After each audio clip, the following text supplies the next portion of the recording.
உயர்நீதிமன்றம் சிபிஐ விசாரிக்க உத்தரவு போடுறது. அதை எதிர்த்து மேல்முறையீடு செய்கிறாங்க. எவ்வளோ கேவலம்! யார் விசாரித்தா என்ன? உங்களுக்கு ஏன் அது அச்சம்? ஆக இதில் ஏதோ ஒரு மர்மம் இருக்கின்றது. இப்படி ஒவ்வொரு வாரமும் நாள்தோறும் தமிழகத்தில் சட்ட ஒழுங்கு சீர்குலைகின்ற காட்சியை பார்த்துருக்கிறோம். அங்கங்கே பாலியல் வன்கொடுமைகள், திருட்டு, கொலை, கொள்ளை நடந்த வண்ணம் இருக்கின்றது.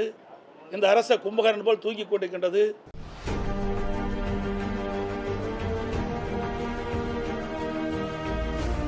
கடந்த 18/11/2025 அன்று கர்நாடக துணை முதலமைச்சர் மரியாதைக்குரிய சிவகுமார் அவர்கள் ஒரு பேட்டி அளித்திருக்கின்றார். அந்த பேட்டியில் மேகதாது அணை கட்ட முழு வீழ்ச்சியில் பணி தொடங்கப்படும், புதிய விரிவான திட்ட அறிக்கை மத்திய நீர்வள ஆணையத்திடம் சமர்ப்பிக்கப்படும், மேகதாது திட்டத்திற்கு தனியாக தலைமை அலுவலகம் கட்டப்படும், மேகதாது அணை கட்டுமிடத்திலும் அலுவலகம் அமைக்க முடிவெடுத்துள்ளோம் என பேட்டியின் வாயிலாக தெரிவித்திருக்கின்றார். இன்றைக்கு தமிழ்நாடு அரசு மெத்தன போக்காக இருக்கின்றது. மேகதாது அணை கட்டப்பட்டு விட்டால் டெல்டா மாவட்டம் பாலைவனமாகிவிடும். தமிழகத்தில் ஜீவ நதியாக இருப்பது காவிரி நதிநீர். அந்த காவிரி நதி நீரை நம்பித்தான் பல லட்சம் விவசாயிகள் வேளாண் பணியை மேற்கொண்டிருக்கின்றார்கள். தமிழ்நாட்டில் இருக்கின்ற 20 மாவட்டங்களுக்கு குடிநீர் ஆதாரமாக விளங்குவது காவிரி தண்ணீர். அப்படி இருக்கின்ற பொழுது அண்மையில் உச்சநீதிமன்றம் அளித்த தீர்ப்பின்படி இன்றைக்கு கர்நாடக அரசு இப்படி ஒரு தெளிவான திட்ட அறிக்கையை மத்திய நீர்வள ஆணையத்திடம் சமர்ப்பிப்போம் என்று தெரிவித்திருக்கின்றார்கள். உடனடியாக தமிழ்நாடு அரசு இதற்கு உரிய நடவடிக்கை எடுக்கப்பட்டு மேகதாது அணை கட்டுவதற்கு எவ்வித உரிமையும் கர்நாடக அரசுக்கு தற்போது இல்லை. ஏற்கனவே உச்சநீதிமன்றம் தீர்ப்பு வழங்கப்பட்டு விட்டது. 15 ஆண்டுகளுக்கு காவிரி நதி நீர் தடுக்கவோ திருப்பவோ மடைமாற்றம் செய்யவோ கூடாது என்றும், ஒவ்வொரு மாதமும் குறிப்பிட்ட அளவு தண்ணீரை கர்நாடக அரசு தமிழ்நாட்டிற்கு வழங்க வேண்டும், கிட்டத்தட்ட ஆண்டுக்கு 177.25 டிஎம்சி தண்ணீர் தமிழ்நாட்டுக்கு வழங்க வேண்டும் என்ற தீர்ப்பு வழங்கப்பட்டிருக்கின்றது. அந்த தீர்ப்புக்கு எதிராக கர்நாடக அரசு இன்றைக்கு செயல்பட்டு கொண்டிருக்கிறது. வன்மையாக கண்டிக்கத்தக்கது. இது குறித்து முதலமைச்சர் எந்த விளக்கும் அளிக்காமல் இருப்பது வருத்தம் அளிக்கின்றது. அதோடு இன்றைக்கு திராவிட முன்னேற்ற கழகம் இந்திய கூட்டணியோடு கூட்டணி அமைக்கப்பட்டிருக்கின்றது. அதில் காங்கிரஸும் இடம்பெற்றிருக்கின்றது. இந்தியா கூட்டணியில் காங்கிரஸும் இடம்பெற்றிருக்கின்றது. இன்றைக்கு கர்நாடகத்திலே காங்கிரஸ் ஆட்சி நடைபெற்றுக் கொண்டிருக்கிறது. அதனால் தமிழ்நாடு முதலமைச்சர் காங்கிரஸ் கட்சியினுடைய தலைவர் கர்நாடகத்தைச் சேர்ந்தவர். காங்கிரஸ் கட்சியைச் சேர்ந்த முன்னாள் தலைவர் திருமதி சோனியா காந்தி அம்மா அவர்களிடத்திலும், மக்களவை தலைவர் திரு ராகுல் காந்தி அவர்களிடத்திலும் பேசி ஒரு சுமூகமான நிலையை உருவாக்கப்பட வேண்டும். எப்பொழுது பார்த்தாலும் திரு ஸ்டாலின் அவர்கள் நாங்கள் இந்தியா கூட்டணியில் அங்கம் வைக்கின்றோம் என்று குறிப்பிட்டுக் கொண்டிருக்கின்றார். அப்படி இந்தியா கூட்டணியில் அங்கம் வைக்கின்ற திராவிட முன்னேற்ற கழகம், அதிலே காங்கிரஸ் கட்சியும் இடம்பெற்றிருக்கின்றது. காங்கிரஸ் கட்சி தான் இன்றைக்கு கர்நாடகத்தில் ஆண்டு கொண்டிருக்கின்றது. அதனால் எளிதாக இந்த பிரச்சனையை தீர்ப்பதற்கு வாய்ப்பு இருக்கின்றது. ஆகவே முதலமைச்சர் உடனடியாக இந்த காங்கிரஸ் கட்சியினுடைய தலைவரிடத்திலே தொடர்பு கொண்டு இதற்கு ஒரு நல்ல தீர்வு காண வேண்டும் என்று வலியுறுத்துகின்றேன். அப்படி தீர்வு காணப்பட்டு விட்டால், தீர்வு காணப்படாத இருந்தால் இன்றைக்கு தமிழகம் வஞ்சிக்கப்பட்டு விடும். தமிழகம் இன்றைக்கு டெல்டா மாவட்டம் பாலைவனமாக மாறிவிடும் என்பதை இந்த நேரத்தின் எச்சரிக்கையோடு அவர் கையாள வேண்டும் என்ற இந்த நேரத்தில் கேட்டுக்கொள்கின்றேன். இதுபோல் கோவை மெட்ரோ ரயில் திட்டத்தை பற்றி இங்கே கேட்டுக்கிறீங்க. ஏற்கனவே அனைத்து இந்திய அண்ணா திராவிட முன்னேற்ற கழக ஆட்சி இருக்கின்ற பொழுதுதான் கோவை மாநகர மக்களுடைய நீண்ட நாள் கோரிக்கையை நிறைவேற்றுகின்ற விதமாக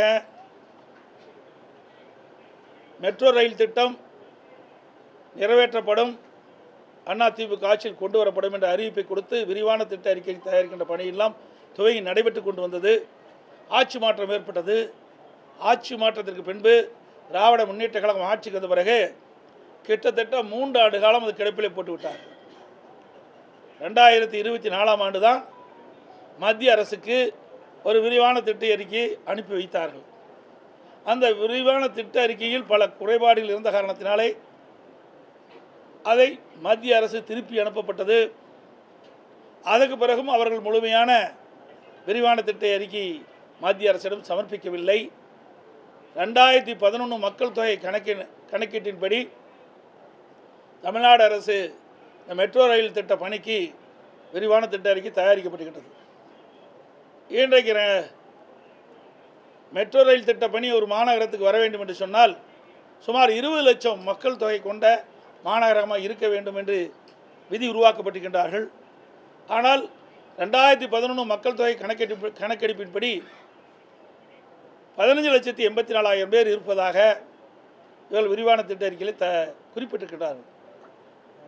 அதனால் இந்த திட்டத்தில் பல்வேறு பிரச்சனைகள் குளறுபடி ஏற்பட்டுவிட்டது.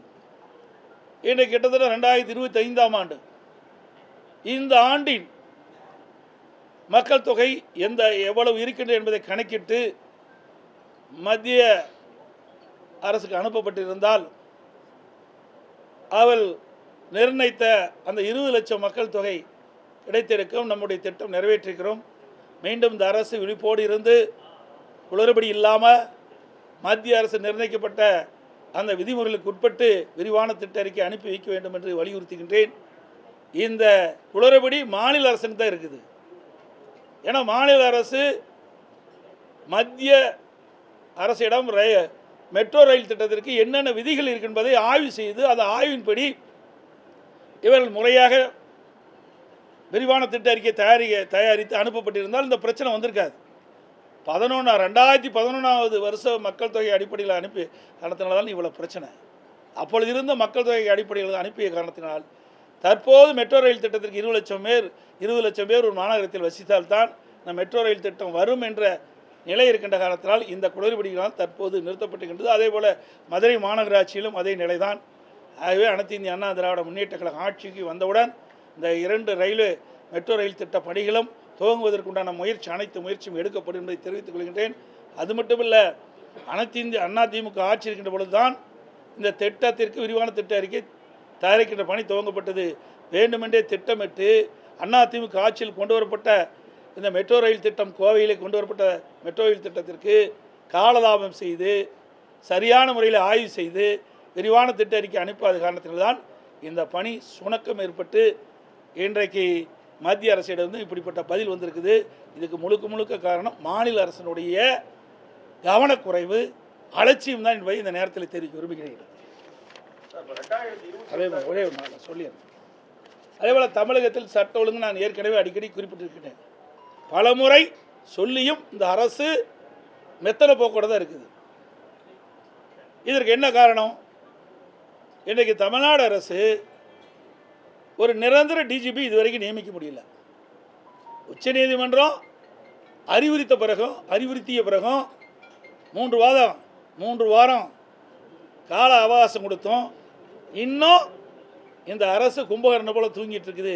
தனக்கு வேண்டியப்பட்டவர்களை டிஜிபியாக நியமிக்க வேண்டும் என்ற ஒரே காரணத்திற்காக உச்சநீதிமன்றம் அளித்த தீர்ப்பை கூட நடைமுறைப்படுத்தாத ஒரு கைலாத அரசு இருந்து கொண்டிருக்கின்றது. ஒரு நிரந்தர டிஜிபி இல்லாத போது எப்படி சட்ட ஒழுங்கு சரியாக இருக்கும், சரியாக பராமரிக்கப்படும்? ஆகவே இந்த அரசு வேண்டுமென்றே திட்டமிட்டு தங்களுக்கு கைப்பாக இருக்கக்கூடிய ஒரு டிஜிபியை நியமிக்க வேண்டும் என்ற அடிப்படையில் தான் இந்த காலதாமம் செய்து கொண்டிருக்கிறார். இனியும் காலதாமம் செய்யாமல் ஒரு நிரந்தர டிஜிபியை நியமித்து தமிழகத்திலே சட்ட ஒழுங்கை காப்பாற்றுவதற்கான நடவடிக்கை எடுக்கப்பட வேண்டும். அண்மையில் ராமேஸ்வரத்தில் பார்த்தீங்கன்னா ஒரு பள்ளி மாணவி பட்டம் பகலில் சென்று கொண்ட பள்ளிக்கு சென்று பொழுது ஒரு இளைஞன் அந்த மாணவியை குத்தி கொலை செய்கின்றார். இது எவ்வளவு கொடூரமான செயல்! அந்த மாணவியிடம் தன்னை காதலிக்க வேண்டும் என்று வற்புறுத்தியிருக்கிறார். அந்த மாணவி அதிகம் மறுத்தவுடன் உடனடியாக அந்த மாணவியை பட்ட மகளில் கத்தியால் குத்தி கொலை செய்கின்ற காட்சி ஒரு கொடூரமான காட்சி. இது தொடர்ந்து நடந்து கொண்டிருக்கிறது. சென்னையில் 2 நாளைக்கு முந்தி பார்த்தீங்கன்னா 2 ரவுடிகளை அடிச்சுட்டு இன்றைக்கு சண்டையிடுற காட்சியெல்லாம் நான் பார்த்துருக்குறோம். இப்படி ஒவ்வொரு வாரமும் நாள்தோறும் தமிழகத்தில் சட்ட ஒழுங்கு சீர்குலைகின்ற காட்சியை பார்த்துருக்கிறோம்.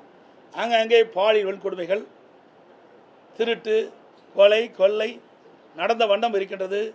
இந்த அரச கும்பகரன் போல் தூங்கி கொண்டிருக்கின்றது. மக்களுக்கு பாதுகாப்பு கொடுப்பது காவல்துறை கடமை.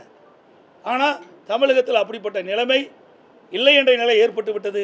பல முறை ஊடகத்தின் வாயிலாக, பத்திரிகையின் வாயிலாக, அறிக்கையின் வாயிலாக சட்டமன்றத்திலே இந்த அரசுக்கு கவனத்துக்கு கொண்டு வந்து கூட இந்த அரசு சரியான முறையில் அணுகாத காரணத்தினாலே சட்ட ஒழுங்கு தமிழகத்திலே சந்தி சிரித்துக் கொண்டிருக்கின்றதை நேரத்திலே தெரிவிக்க விரும்புகிறேன். பல உதாரணங்களை சொல்லலாம். அது மட்டும் இல்லை, இன்றைக்கி இப்படிப்பட்ட சம்பவம் நடந்துபட இன்றைக்கு ஒரு மாநில கட்சி, ஏதாவது பகுஜன் கட்சி, அவனுடைய மாநில தலைவர் அங்கே சென்னை மாநகரத்தில் மக்கள் அதிகம் வசிக்கின்ற பகுதியில் படுகொலை செய்யப்படுகிறார். அப்படி உறவினர் வந்து இதில் மாநில காவல்துறை விசாரிக்கப்பட்டால் எனக்கு நியாயம் கிடைக்காது என்று சொல்லி உயர்நீதிமன்றத்தை நாடுகிறார். அந்த உயர்நீதிமன்றம் சிபிஐ விசாரிக்க வேண்டும் என்று உத்தரவு போடுகிறது. அந்த உத்தரவை ஏற்று மாநில அரசு டெல்லிக்கு போகிறாங்க, உச்சநீதிமன்றத்துக்கு போகிறாங்க. எவ்வளோ கேவலம்! யார் விசாரித்தா என்ன? உங்களுக்கு ஏன் அது அச்சம்? ஆக இதில் ஏதோ ஒரு மர்மம் இருக்கின்றது. இதில் யாரோ ஒரு முக்கிய புள்ளி ஈடுபட்டு இருப்பதாக தான் மக்கள் சந்தேகிக்கின்றார்கள். அதே இன்றைக்கு உயர்நீதிமன்றம் போய் உயர்நீதிமன்றம் அளித்த தீர்ப்புக்கு எதிராக நீங்கள் உச்சநீதிமன்றத்தில் மேல்முறையீடு செய்யணும் என்று சொன்னால் இதில் ஏதோ குளறுபடி இருக்கின்றது, ஏதோ முக்கிய பிரமுகர்களை காப்பாற்ற இந்த அரசு துடிக்கிறது என்பதுதான் நம்ம என்ன தோணுகிறது. அதே போல் பார்த்தீங்கன்னா கள்ளக்குறிச்சியில் இன்றைக்கு கள்ளச்சாராயம் அருந்தி சுமார் 67 பேர் இருந்தாங்க. அந்த வழக்கிலையும் உயர்நீதிமன்றம் சிபிஐ விசாரிக்க உத்தரவு போட்டது. அதை எதிர்த்து மேல்முறையீடு செய்கிறாங்க திமுக அரசாங்கம். இது ஏன் தேவை? ஒவ்வொரு முறையும் அதே போல் அண்ணா நகரில் ஒரு சிறுமி பாலியல் வன்கொடுமைக்கு ஆளாகிறாங்க. அங்கே சிபிஐ விசாரிக்க வேண்டும் என்று உத்தரவு வழங்கப்படுகிறது உயர்நீதிமன்றம். அதை எதிர்த்து உச்சநீதிமன்றத்தில் போய் மேல்முறையீடு செய்கிறாங்க. இப்படி ஒவ்வொரு முறையும் உயர்நீதிமன்றம் அளித்த தீர்ப்புக்கு எதிராக உச்சநீதிமன்றம் செல்லும் மேல்முறையீடு செய்கின்ற நிலை தொடர்கின்றது. இது ஒரு வெட்கக்கேடானது. யார் விசாரித்தா என்ன? உண்மை வெளியே வந்தால் போதும், குற்றவாளிகள் தண்டிக்கப்பட வேண்டும். இதுதான் யதார்த்தமான நிலை. ஆனால் இந்த அரசாங்கத்துக்கு அது கிடையாது. ஒவ்வொரு முறையும் ஒரு பிரச்சனை வருகின்ற பொழுது அந்த பிரச்சனை அடிப்படையில் உயர்நீதிமன்றத்தில் சம்பந்தப்பட்டவர்கள் நாடுகிறார்கள். உயர்நீதிமன்றம் சிபிஐ விசாரணை மேற்கொள்ள வேண்டும் என்று தீர்ப்பளிக்கிறது. அதை தீர்ப்பை எதிர்த்து மேல்முறை செய்கின்ற அரசு திமுக அரசு என்பதை இந்த நேரத்தில் தெரிவிக்க விரும்புகிறேன். அதே போல் எஸ்ஐஆர் பணி நீங்கள் பார்த்தீங்கன்னா எங்களுடைய நோக்கம் சுமார் 21 ஆண்டு காலம் இந்த வாக்காளர் திருத்தம் செய்யப்படவில்லை. அதற்கு முன் 8 முறை இந்த எஸ்ஐஆர் பணி மேற்கொள்ளப்பட்டுகின்றது. 21 ஆண்டு காலம் தொடர்ந்து இந்த வாக்காளர் திருத்த பணி மேற்கொள்ளாத காரணத்தினால இறந்தவர்கள் தொடர்ந்து அந்த வாக்காளர் பட்டி இடம்பெற்றுட்டு வராங்க. போலி வாக்காளர்கள் அப்படி இருந்து கொண்டு இருக்கிறாங்க. இந்த வீடு மாறி குடியேறியவர்கள், குடிபெயர்ந்தவர்கள், அவருடைய பெயர் வாக்காளர் பட்டியலில் தொடர்ந்து இடம்பெற்று கொண்டிருக்கிறது. இரட்டை வாக்காளர் தொடர்ந்து இடம்பெற்று கொண்டிருக்கிறது. பல முறை தேர்தல் ஆணையத்துக்கு இது குறித்து தகவல் கொடுத்தும் அவர்களால் நீக்கப்படுவதே கிடையாது.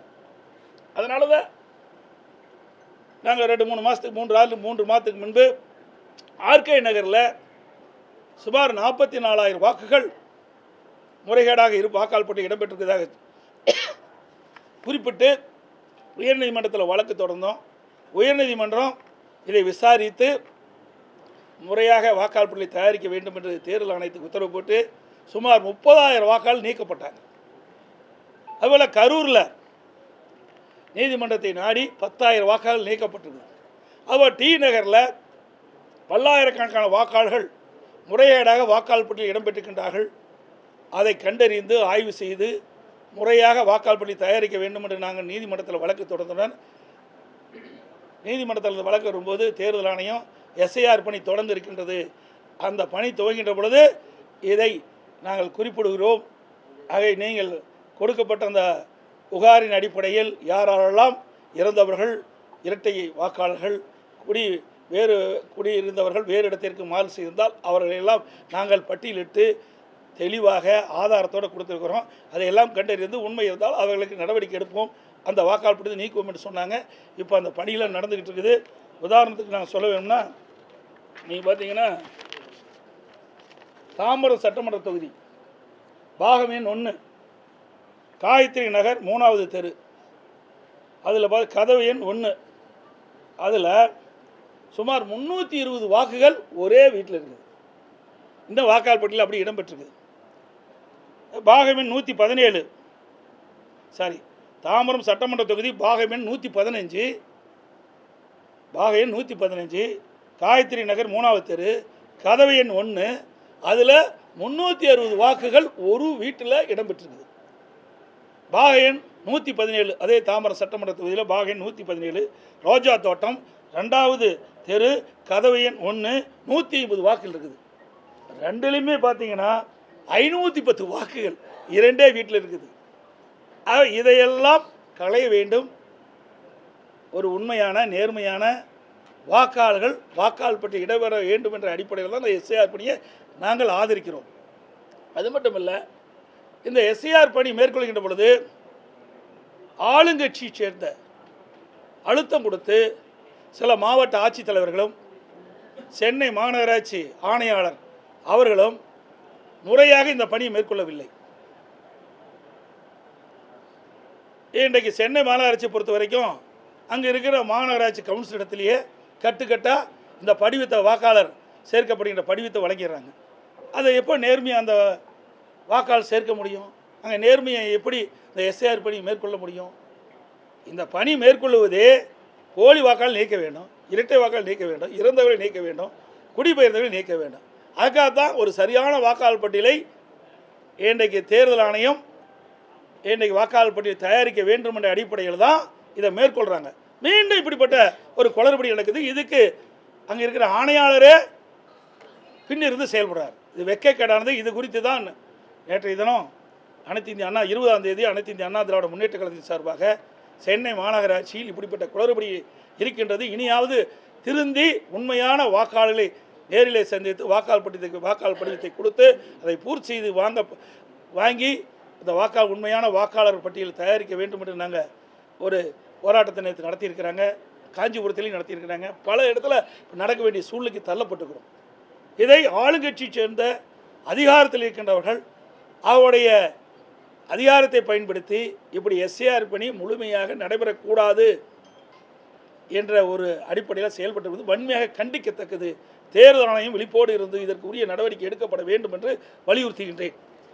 நிறைய இடங்கள்ல அந்த ஃபார்மே போய் சென்றடையில கால அவகாசமே முடிய போகுது. இப்போ இதற்கு அதிமுக என்ன மாதிரியான நடவடிக்கை? நாங்கள் நேற்று தினம் போராட்டம் நடத்தணும். இதுக்கு உரியவர்கள் யார்? அங்கே எங்கே மாவட்டம்னா மாவட்ட ஆட்சித்தலைவர், அந்தந்த மாநகராட்சினா அந்த ஆணையாளர், இவர்கள் தேர்தல் ஆணையத்தினுடைய அறிவுறுத்தப்படி இவர்கள் முறையாக செயல்பட வேண்டும். அதை வலியுறுத்தி தான் நேற்று சென்னை மாநகராட்சியில் போராட்டம் நடத்தினோம், காஞ்சிபுரத்தில் போராட்டம் நடத்தினோம்.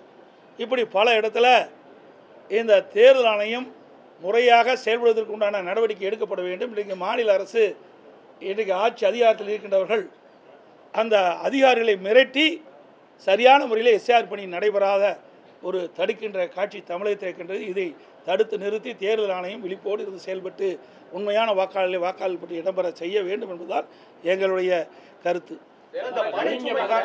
பல கட்சிகள் நெல் ஈரப்பத அளவு உயர்த்தணும்னு கோரிக்கை வச்சுருந்தீங்க, ஆனால் அது மத்திய அரசு இப்போ நிராகரிச்சிருக்கு. அளவில் முறை, அதாவது இன்னும் எனக்கு முழு விவரம் தெரியாத நான் பதில் சொல்ல முடியாது. ஏன்னா என்ன காரணத்தை காட்டி இவர்கள் நிராகரித்தால் என்ற விளக்கம் இதுவரைக்கும் அறிவிக்கல. ஒரு நிராகரிக்கிறார் என்று சொன்னால் அதுக்கு சில காரணங்கள் இருக்கும். அந்த காரணங்கள் வெளிப்படலையே, அது வெளியில் வந்தால் தான் அதுக்கு கருத்து சொல்ல முடியும். எங்களை பொறுத்த வரைக்கும் நாங்கள் ஏற்கனவே நான் தொலைக்காட்சியின் வாயிலாக வலியுறுத்தி சொல்லியிருக்கின்றேன், ஊடகத்தின் வாயிலாக வலியுறுத்தி சொல்லியிருக்கின்றேன். ஆகவே பாதிக்கப்பட்ட விவசாயிகளுக்கு நிவாரணம் வழங்கப்பட வேண்டும். தொடர் மழையின் காரணமாக நெல்மணிகள்லாம் நனைந்து ஈரம் ஏற்பட்டிருக்கிறது. இதையெல்லாம் கணக்கிட்டு மத்திய அரசோட நடவடிக்கை எடுக்க வேண்டும் என்று நான் ஏற்கனவே வலியுறுத்தினேன். ஆனால் இந்த அரசாங்கம் மழை வரும்னு நல்லா தெரியும். இந்திய வானிலை மையம் தெளிவாக சொல்லியிருக்குது. உடனே என்ன பண்ணியிருக்கணும்? வேகமாக துரிதமாக விவசாயிகள் அறுவடை செய்து கொண்டு வரப்பட்ட நெல் மூட்டைகளை உடனுக்குடன் இவர்கள் கொள்முதல் செய்யப்பட்டிருந்தால் விவசாயிகள் இந்த பாதிக்கப்பட்டிருப்பாங்க. இன்றைக்கி 15 நாள் கொள்முதலை நிறுத்திட்டாங்க. அப்படி 15 நாள் கொள்முதலை நிறுத்திய காரணத்தினால் விவசாயிகள் கொண்டு வரப்பட்ட அந்த நெல்மணிகள்லாம் முளைத்து இன்றைக்கு பாதிக்கப்பட்டிருக்கிறாங்க. ஆகவே ஒவ்வொரு ஆண்டும் இந்த அரசாங்கம் வந்த பிறகு இப்படிப்பட்ட ஒரு அவல நிலைக்கு விவசாயிகள் தள்ளப்பட்டு என்பது ஒரு சோதனையான வேதனையான என்பதை இந்த வேதனை அளிக்கிறது என்பதை இந்த நேரத்தில் தெரிவிக்கிறேன். ஏன்னா விவசாயிகள் என்பது நானும் ஒரு விவசாயி இருக்கின்ற காரணத்தால் விவசாயிகள் படுகின்ற துன்பம் கடுமையானது. விவசாயிகள் உற்பத்தி செய்யப்பட்ட அந்த நெல்லை விற்பனை செஞ்சு தான் அவருடைய வாழ்க்கையை தொடர்ந்து நடத்த முடிய ஒரு சூழ்நிலை இருக்கின்றது. வாழ்வாதாரமே இந்த நெல்லை நம்பித்தான் இருக்கின்றார்கள். ஆகவே இந்த மத்திய அரசு மீண்டும் பரிசீலிக்க வேண்டும். இது எந்த அடிப்படையில் நிராகரித்தார் என்ற விளக்கம் எங்களுக்கு கிடைக்கவில்லை. அந்த விளக்கம் கிடைச்சபோது தெளிவாக நான் குறிப்பிட்டேன். எஸ்ஐஆரை பொறுத்தவரை பணிச்சுமை அப்படின்னு சொல்லி அந்த பணியில் ஈடுபட்டிருக்க அங்கன்வாடி முதல் கொண்டு அந்த வருவாய்த்துறையினர் போராட்டத்தில் ஈடுபடுறாங்க, புறக்கணிப்பு பணியில் ஈடுபடுறாங்க. எங்க எல்லாம் வந்து சொல்றது கேளுங்க, பணி யார் மேற்கொள்வது? நீங்கள் நான் மேற்கொள்ள முடியும். அதாவது எஸ்ஐஆர் பணி என்பது யார் மேற்கொள்வது? யாரோ ஒருத்தர் மேற்கொண்டு தான் ஆகணும். இந்த பணி யார் செய்வது? இந்தியா முழுவதும் நடக்குது, நம்ம தமிழ்நாட்டு மட்டும் நடக்குதுல்ல, பல மாநிலத்தில் நடக்குது.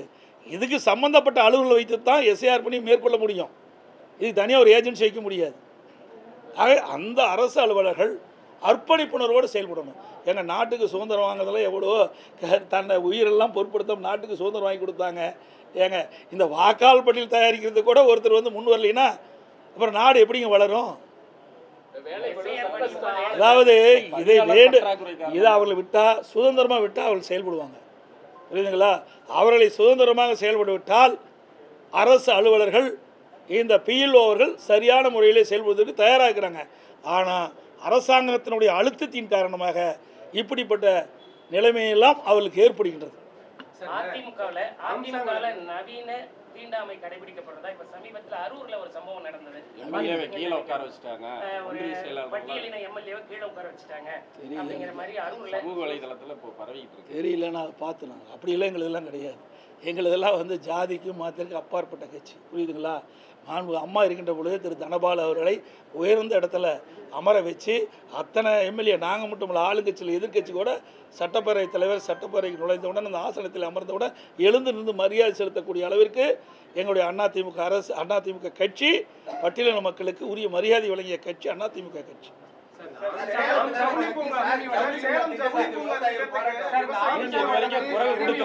ஜவுளி பூங்கா திட்டம் வந்து சாயப்பட்டறை அமைக்கிறாங்க, அதுக்கு என்ன எதிர்கட்சி தலைவர்? அதாவது ஏற்கனவே இந்த ஜவுளி பூங்கா அமைப்பதற்கு அதிமுக ஆட்சி இருக்கின்ற பொழுது நம்ம ஸ்டீல் பிளான்ட்டில் ஒரு குறிப்பிட்ட நிலம் கையகப்படுத்துவதற்கு நாங்கள் முயற்சி செஞ்சோம்.